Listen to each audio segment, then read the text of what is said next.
प्रीति Odia tutorial को आपण मानक स्वागत। आज विषय आम्भे माने +2 द्वितीय विभागर वार्ता आरंभ करवा जहाँ को लिखिचंती सच्चिदानंद राउतराय बा सच्चिदानंद राउतराय लेखा वार्ता आमे आज आलोचना करवा ये भिडियो रे।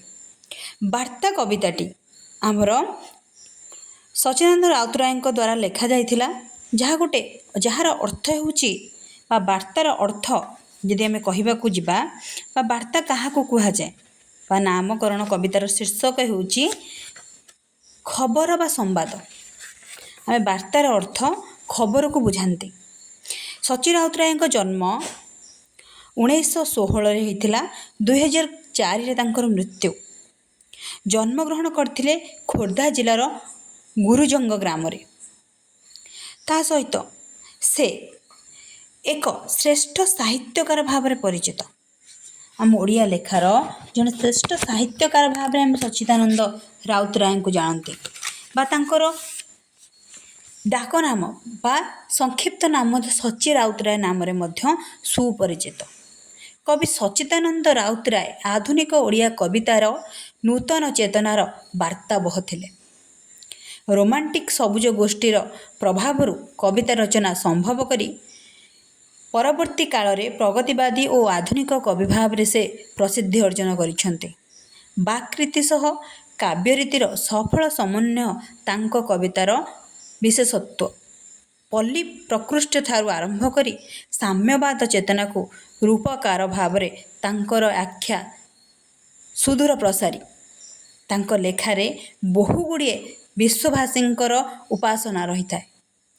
उपमा रूपक चित्रगल्प मिथ्र सफलता प्रयोग मध्य तांकर गल्प एकांकिकार देखा जाए। से जड़े सृजनशील साहित्य लेखक थिले। से समाजर गोष्ठी विरुद्ध रे हेउथिबा स्वर उत्तोलन उद्बोधन परी कविता मध्य बहु भाव रे लोकमानकु लेखि जणाउथिले।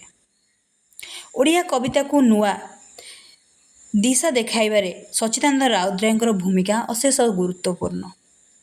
से बहु कविता रचना करिसेंते किंतु 1963 से रचना करिथिबा कवितावली पांडुलिपि जहाँ आमर वार्ताबह प्रदान करे बा सच्चि राउतराय लेखा गोष्ठी आमर नूतन भावधारा बा नूतन पीढ़ी माननकु उद्बोधन देवा सहित नुआ भावधारा संगठित करे।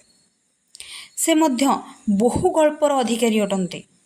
बहु कथावस्तु तांको द्वारा रचना करा जायछि किंतु से ता मध्यरु बहु गुड़िए कविता संभार रहिछि जहाँ रहिछि तमर प्राथेय पूर्णिमा बाजीराउत अभियान रक्तशिखा पल्लीश्री हंसित अभिज्ञान भानुमतीर देश पांडुलिपि स्वागत कविता तांकर रचना करथिले 1962 द्वितीय कविता 1969 कविता 1971 रचना करिसेंती।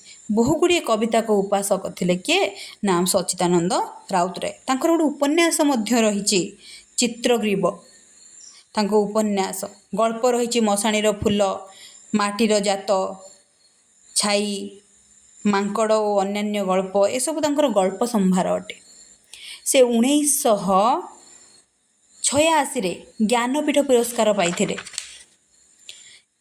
सच्चिदानंद राउतराय 1986 ज्ञानपीठ पुरस्कार पाइथिले एवं तांकर प्रबंधवली रहिछि साहित्य रे मूल्यबोध साहित्य विचार अमूल्यबोध ए सब तांकर प्रबंधवली।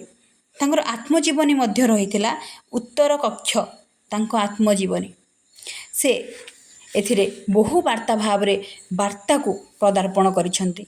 वार्ता रे दासत्व प्रथा लोप नुआ भावधारा आविर्भाव और नागरिक मानकु सचेतन कराइबा उद्बोधन आख्यारे ए वार्ताटी सच्चिदानंद राउतराय रचना करिसेंती। वार्तारे किपरि लोकमानंकु जागृत करिबा दासत्व प्रथार उच्छेद करने चेष्टा करथिले सच्चिदानंद राउतराय। विषय आरंभ करिबा। शताब्दीर सिंहद्वार को आसीअछि दूत आनिछि वार्ता भविष्यतर जीवन बा कह जाए बा शताब्दीर सिंहद्वार आसीअछि दूत बा ଶତାବ୍ଦୀର ସିଂହଦ୍ୱାରରୁ ଆସିଅଛି ଦୂତ ଆଣିଅଛି ବାର୍ତ୍ତା ଭବିଷ୍ୟତର। ଆମେ ଶତାବ୍ଦୀର ସିଂହ କଥା ଉପାଖ୍ୟାନ କରାଯାଉଛି ବା ପୂର୍ବ ଶତାବ୍ଦୀରୁ ବା ଆମ ଇତିହାସର କଥା ଉଲ୍ଲେଖ କରାଯାଉଛି। ସେଠୁ ଦୂତ ଅର୍ଥ କ'ଣ? ଯିଏ ସମ୍ବାଦ ବାର୍ତ୍ତା ଆଣେ, ତାକୁ ଦୂତ ବୋଲି କୁହାଯାଏ। ସେ କ'ଣ କରିଛି ନା ବାର୍ତ୍ତା ଆଣିଛି। ବାର୍ତ୍ତା ଅର୍ଥ ସମ୍ବାଦ ଆଣିଛି ବା ଖବର ଆଣିଛି।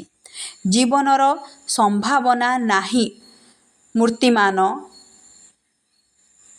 ନାଇଁ ଯାହିଁ ପ୍ରାଚୀର ପ୍ରାନ୍ତର, ଜାଗ ହେ ମାନବ ଶିଶୁ, ଜାଗ ନରବ୍ରହ୍ମ, ଜାଗ ଧରି ଲୌକିକର ଜ୍ଞାନ।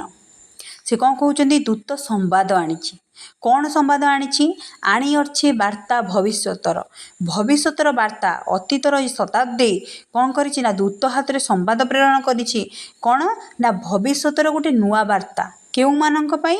ନା ଶିଶୁ ବା ନାଗରିକମାନଙ୍କ ପାଇଁ ବା ଭାରତରେ ବାସ କରୁଥିବା ଲୋକମାନଙ୍କ ପାଇଁ। ସେ କ'ଣ ଆଣିଛି ନା ଜୀବନର ସମ୍ଭାବନା ନାହିଁ ମୂର୍ତ୍ତିମାନ, ନାହିଁ ଯହିଁ ପ୍ରାଚୀର ପ୍ରାନ୍ତର, ଜାଗ ହେ ମାନବ ଶିଶୁ, ଜାଗ ନର ବ୍ରହ୍ମ, ଜାଗ ଧରି ଲୌକିକର ଜ୍ଞାନ।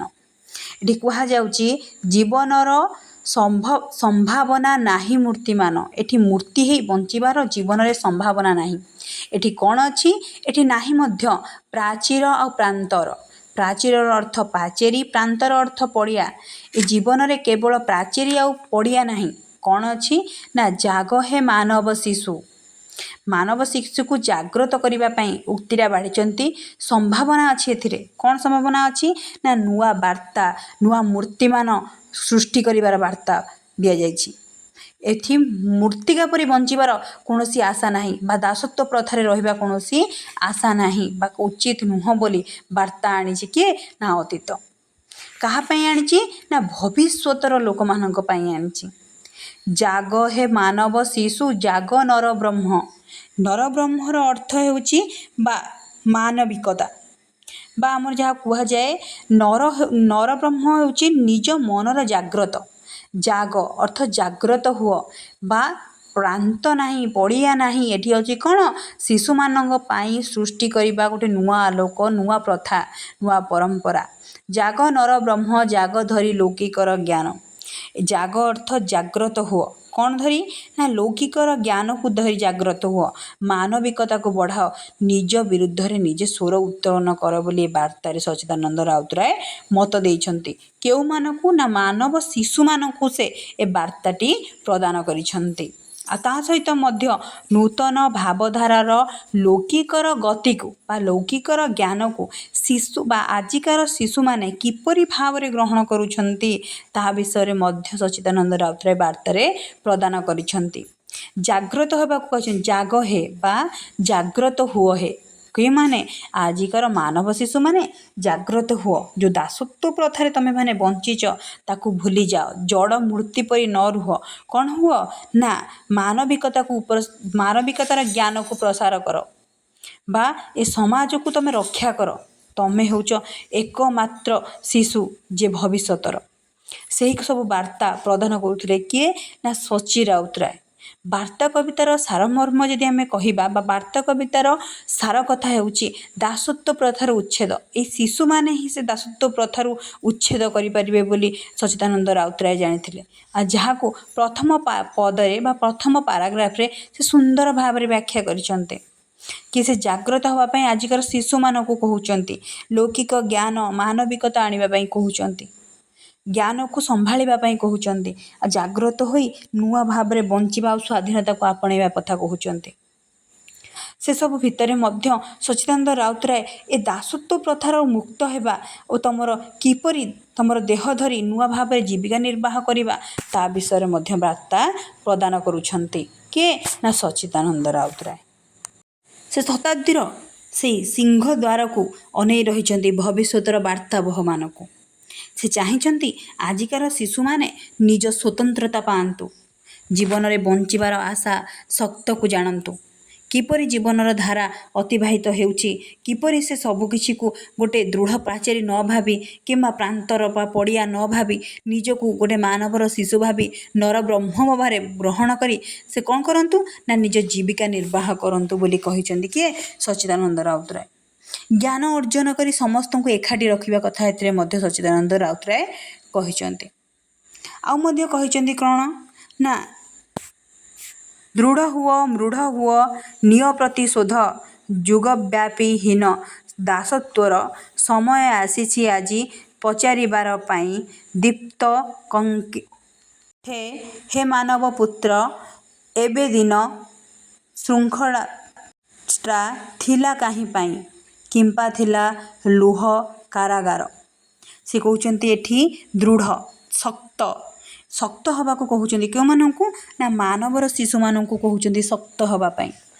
ଶକ୍ତ ହୁଅ ମୃଢ଼ ହୁଅ ମୃଢ଼ ଅର୍ଥ କର୍କଶ ବା ଉଚ୍ଚ ସ୍ୱର ପ୍ରଦାନ କର ବା କ'ଣ କର ନିଜ ପ୍ରତିଶୋଧ ନିଅ ନିଜର ଯେଉଁ ଦାସତ୍ୱ ପ୍ରଥାରେ ତୁମେ ଅଛ ତୁମେ ସେଥିରେ କ'ଣ କର ପ୍ରତିଶୋଧ ନେଇ ତା'ର ପ୍ରତି ଉତ୍ତର କର ଯୁଗବ୍ୟାପୀ ହୀନ ଦାସତ୍ୱର ତୁମେ କାହାର ପ୍ରତିଶୋଧ ନେବ ନା ଏଇ ଯୁଗବ୍ୟାପୀ ରହିଥିବା ହୀନ ଦାସତ୍ୱ ପ୍ରଥାର ତୁମେ ପ୍ରତିଶୋଧ ନିଅ। ତୁମେ ଯେଉଁ ଦାସତ୍ୱ ପ୍ରଥାରେ ବଞ୍ଚୁଛ ଜଡ଼ ପାଲଟି ଯାଇଛ ତା'ର ପ୍ରତିଶୋଧ ନେବାକୁ କହୁଛନ୍ତି କିଏ ନା ସଚ୍ଚି ରାଉତରାୟ। କି ଦାସତ୍ୱ ଜୀବନ ଗୋଟେ ପରାଧୀନ ଅବସ୍ଥାରେ ଅଛି ଯାହାକୁ ଆମେ କ'ଣ କରିବା ପ୍ରତି ଉତ୍ତର ସାହାଯ୍ୟରେ ବା ହୀନ ବା କ'ଣ ଗୋଟେ ନୀଚ ଜିନିଷକୁ ଆମେ ପ୍ରତି ଉତ୍ତର ଦେବା ପ୍ରତିଶୋଧରେ ଆମେ କ'ଣ କରିବା ତାକୁ ବିଜୟ ଲାଭ କରିବା କଥା ସଚ୍ଚି ରାଉତରାୟ ବର୍ଣ୍ଣନା କରିଛନ୍ତି। ସମୟ ଆସିଛି ଆଜି ପଚାରିବା ପାଇଁ କ'ଣ କରିଛନ୍ତି ନା ଆଜି ସମୟ ଆସିଯାଇଛି ଭବିଷ୍ୟତର ବାର୍ତ୍ତା କ'ଣ କରୁଛି ନା ସମୟ ଆସିଯାଇଛି ଆଜି ପଚାରିବା ପାଇଁ କ'ଣ ପଚାରିବା ପାଇଁ ଦୀପ୍ତ କଣ୍ଠେ ହେ ମାନବ ପୁତ୍ର ଏବେ ଦିନ ଶୃଙ୍ଖଳାଟା ଥିଲା କାହିଁ ପାଇଁ ଏ ଯେଉଁ ଶୃଙ୍ଖଳା ଏ ଯେଉଁ ବେଡ଼ି ତୁମ ଗୋଡ଼ରେ ଏପର୍ଯ୍ୟନ୍ତ କାହିଁ ପାଇଁ ବନ୍ଧା ହେଇଥିଲା କାହିଁ ପାଇଁ ତୁମେମାନେ ଦୀପ୍ତ ଅର୍ଥ କ'ଣ କୁହାଯାଉଛି ତେଜମୟ କଣ୍ଠ ତୁମର ଏବେ ବାହାରୁଛି ତାହା ଆଗରୁ କାହିଁ ପାଇଁ ଲୁଚିକି ଥିଲା ସ୍ତମ୍ଭୀଭୂତ ହୋଇଯାଇଥିଲା ବୋଲି ପ୍ରଶ୍ନ କରିଛନ୍ତି ସଚ୍ଚି ରାଉତରାୟ। କାହିଁକି ସେ ଉଜ୍ଜ୍ୱଳ ଦୀପ୍ତ ଚେହେରା ଆଜି ମଳିନ ଦେଖାଯାଉଛି କାହିଁକି ବିଶୃଙ୍ଖଳା ଏ ବେଡ଼ିକୁ କାହିଁକି ଭାଙ୍ଗି ଦିଆଯାଉନି ତୁମେ ଏବେ କ'ଣ କର ନା ପ୍ରତିଶୋଧ ନିଅ କାହା ଉପରୁ ନା ସେଇମାନଙ୍କ ଉପରୁ ଯେଉଁମାନେ ଦାସତ୍ୱ ପ୍ରଥାକୁ ପ୍ରଚଳନ କରିଥିଲେ ଲୋକମାନଙ୍କୁ ଦାସତ୍ୱରେ ବଞ୍ଚଉଥିଲେ ସେଇମାନଙ୍କ ପାଖରୁ ପ୍ରତିଶୋଧ ନିଅ କେଉଁମାନେ ନା ମାନବର ଶିଶୁମାନେ ପ୍ରତିଶୋଧ ନିଅ ବୋଲି କୁହାଯାଉଛି। କିପା ଥିଲା ଲୌହ କାରାଗାର କାହିଁକି ସେ କାରାଗାର ଭିତରେ ବେଡ଼ି ଶିକୁଳିରେ ବନ୍ଧା ହେଉଥିଲା କାହାକୁ ନା ଏ ଦାସମାନଙ୍କୁ ବା ଏ ମାନବ ଶିଶୁକୁ ଗୋଟେ ଦାସତ୍ୱର କାରାଗାରରେ କାହିଁକି ବନ୍ଧନ କରାଯାଇଥିଲା ତା'ର ପ୍ରତିଶୋଧ ନେବା ପାଇଁ ଏଠି ସଚ୍ଚି ରାଉତରାୟ ବାର୍ତ୍ତା ପ୍ରଦାନ କରିଛନ୍ତି।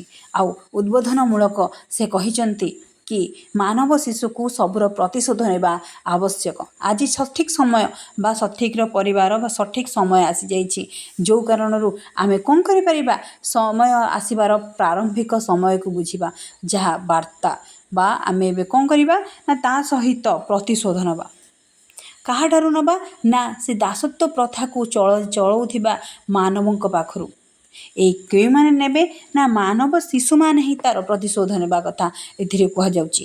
କିପରି ଭାବରେ ନେବେ ନା ଉଜ୍ଜ୍ୱଳ ଦୀପ୍ତ କଣ୍ଠର ଉଚ୍ଚାରଣରେ ସେ ତା'ର ପ୍ରତିଶୋଧ ନେବା କଥା କହିଛନ୍ତି। ଆଉ ମଧ୍ୟ କହୁଛନ୍ତି ଯୁଗ ଯୁଗ ଧରି ଯେତେ ଭୀମ ଅତ୍ୟାଚାର ପୀଡ଼ା ହେଲା ମାନବ ଆତ୍ମାକୁ ମାଗିବାକୁ କୈଫତ ଆଜି ତ ତାହାରି ବେଳ ହେଲା ହେ ରୁଦ୍ର ଭୈରବ। ଅର୍ଥ କ'ଣ ନା ଆମେ ଏଠି ପଢ଼ିଛେ ଯୁଗ ଯୁଗ ଧରି ଯେତେ ମାନେ ଆମ ଉପରେ ଯେଉଁ ଦାସତ୍ୱର ପ୍ରଥା ଏବେକାର ନୁହଁ କ'ଣ ନା ବହୁ ପୁରୁଣା ଦାସତ୍ୱର ପ୍ରଥା ପ୍ରଚଳନ ହେଉଛି ବା ବହୁ ପୂର୍ବରୁ ମନୁଷ୍ୟମାନେ ଦାସତ୍ୱର ଶିକାର ହେଉଛନ୍ତି ଦାସତ୍ୱ ପ୍ରଥାର ଶିକାର ହେଉଛନ୍ତି। ଭୀମ ଅତ୍ୟାଚାର ଭୀମ ଅର୍ଥ ପ୍ରକାଣ୍ଡ ବା ଭୀଷଣ ଅତ୍ୟାଚାରର ପୀଡ଼ିତ ହେଉଛନ୍ତି। ପୀଡ଼ା ହେଲା ମାନବ ଆତ୍ମାକୁ କାହାକୁ ପୀଡ଼ା ହେଉଛି ନା ଏଇ ଦାସତ୍ୱ ପ୍ରଥା ଦ୍ୱାରା ପୀଡ଼ିତ ବା କଷ୍ଟ ହେଉଛି କେଉଁମାନଙ୍କୁ ନା ମାନବ ଶିଶୁମାନଙ୍କୁ କଷ୍ଟ ହେଉଛି ଯେଉଁମାନେ କ'ଣ ଅଛନ୍ତି ନା ଦାସତ୍ୱ ପ୍ରଥାରେ ଅଛନ୍ତି। ମାଗିବାକୁ କୈଫଦ ଆଜି ତ ତାହାରି କୈଫଦର ଅର୍ଥ କାରଣ ତା'ର କୈଫତ ବା କାରଣ ଆଜି ମାଗିବାର ଅଛି ଆମକୁ ପ୍ରତିଶୋଧ ଦ୍ୱାରା ତାକୁ ମାଗିବାର ଅଛି କାହିଁକି ମାନବ ଶିଶୁ ଉପରେ ଅତ୍ୟାଚାର ହେଉଛି ସେ ଯୁଗ ଯୁଗ ଧରି ଯେଉଁ ଅତ୍ୟାଚାର ଚାଲି ଆସୁଛି ତାକୁ ପ୍ରତିରୋଧ କରିବାର ସମୟ ବର୍ତ୍ତମାନ ଆସିଯାଇଛି ବୋଲି କିଏ କହିଛନ୍ତି ନା ସଚ୍ଚିଦାନନ୍ଦ ରାଉତରାୟ କହିଛନ୍ତି। कि ସେ ବର୍ତ୍ତମାନ ସମୟରେ ହିଁ ସବୁକିଛି କୈଫତ ମାଗୁଛନ୍ତି। ଆଜି ତ ତାହାରି ବେଳ ହେଲା ହେ ରୁଦ୍ର ଭୈରବ। ଆଜି ତ ତାହାରି ଅର୍ଥ ତାହାରି ବେଳ ଏବେ ପହଞ୍ଚି ଯାଇଛି। ଏ ସମୟ ଆଜି ସଠିକ୍ ସମୟ ଆସିଯାଇଛି ତା'ର କୈଫତ, ତା'ର ହିସାବ ନେବା ପାଇଁ। କିପରି ଭାବରେ ନେବା ନା ପ୍ରତିଶୋଧ ପରାୟଣ ହୋଇ ତା'ର ହିସାବ ନେବା ବୋଲି ଏଥିରେ ସଚିନ ରାଉତରାୟ ଲେଖିଛନ୍ତି। ତା ସହିତ ଆଜି ବେଳ ହେଲା, ବେଳ ଅର୍ଥ ସମୟ, ଆଜି ସମୟ ଆସିଯାଇଛି ହେ ରୁଦ୍ର ଭୈରବ। ହେ ରୁଦ୍ର ଭୈରବର ଅର୍ଥ ହେଉଛି, ରୁଦ୍ରର ଅର୍ଥ ଉଗ୍ର ବା ରାଗିବା, ଭୈରବର ଅର୍ଥ ହେଉଛି ଭୟଙ୍କର। ଆଜି ଆମେ ପ୍ରକାଣ୍ଡ ଭୟଙ୍କର ହୋଇ ତା'ର ପ୍ରତିଶୋଧ ପରାୟଣ ହୋଇ ତା'ର ଜବାବ ବା କୈଫତ ମାଗିବା। କାହାକୁ ନା ସେଇମାନଙ୍କୁ ଯେଉଁମାନେ ଦାସତ୍ୱ ପ୍ରଥାକୁ ଗ୍ରହଣ କରୁଥିଲେ, ଦାସ ହିସାବରେ ମାନବ ଶିଶୁକୁ ରଖୁଥିଲେ। ତା'ର ବେଳ, ସଠିକ୍ ସମୟ, ସଠିକ୍ ପରିମାଣ ଏବେ ପହଞ୍ଚି ଯାଇଛି। ଆମେ ତା'ର କୈଫତ ଆଉ ହିସାବ ତାଙ୍କ ପାଖରୁ ଆଦାୟ କରିବା। ସେ ଯୁଗ ଯୁଗ ଧରି କାହିଁକି ଏ ମାନବ ଶିଶୁ ଉପରେ ଅତ୍ୟାଚାର କରୁଥିଲେ, ଏ ସମାଜର ଲୋକମାନଙ୍କ ଉପରେ ଅତ୍ୟାଚାର କରୁଥିଲେ, ସେମାନଙ୍କୁ ଦାସତ୍ୱ ଭାବରେ ଗ୍ରହଣ କରୁଥିଲେ ଆଉ ସେମାନେ ଦାସତ୍ୱ ଭାବରେ ତାଙ୍କୁ ବହୁ କଷ୍ଟ ନିର୍ଯାତନା ଦେଉଥିଲେ। ତା'ର କର୍ତ୍ତବ୍ୟ କାହିଁକି, ତା'ର କୈଫତ ଆମେ ତାଙ୍କ ପାଖରୁ ଆଦାୟ କରିବା, ତାଙ୍କ ପାଖରୁ ମାଗିବା। ସବୁକିଛି ଏଥିରେ ସଚିନ ରାଉତରାୟ ସୁନ୍ଦର ଭାବରେ ବ୍ୟାଖ୍ୟା କରିଛନ୍ତି କି ମାନବ ଶିଶୁକୁ କେଉଁପରି ଭାବରେ ନିଜ ଜୀବିକା ନିର୍ବାହ କରିବାକୁ ପଡ଼େ, କେଉଁପରି ଭାବରେ ତାକୁ ବୁଝିବାକୁ ହୁଏ କି ଜୀବନର ସତ୍ତା କ'ଣ, ନିଜ ପାଖକୁ ନିଜକୁ କିପରି ଭାବରେ ଉପାଖ୍ୟାନ କରିହୁଏ। ନେକ୍ସଟ କ୍ଲାସ୍ରେ ଏଇଠୁ ଆଲୋଚନା କରିବା ବା ତୃତୀୟ ପାରାଗ୍ରାଫରୁ ଆମେ ଚତୁର୍ଥ ପାରାଗ୍ରାଫରୁ ଆଲୋଚନା କରିବା ଦ୍ୱିତୀୟ ଭାଗରେ। ଯଦି ଭିଡ଼ିଓଟି ଭଲ ଲାଗିଥାଏ ଲାଇକ୍ ଆଣ୍ଡ ସବସ୍କ୍ରାଇବ୍ କରନ୍ତୁ। ଯଦି କିଛି ଡାଉଟ୍ ଥାଏ କମେଣ୍ଟ ବକ୍ସରେ କମେଣ୍ଟ କରନ୍ତୁ ଆଉ ଭିଡ଼ିଓଟିକୁ ସମ୍ପୂର୍ଣ୍ଣ ଭାବରେ ଦେଖନ୍ତୁ।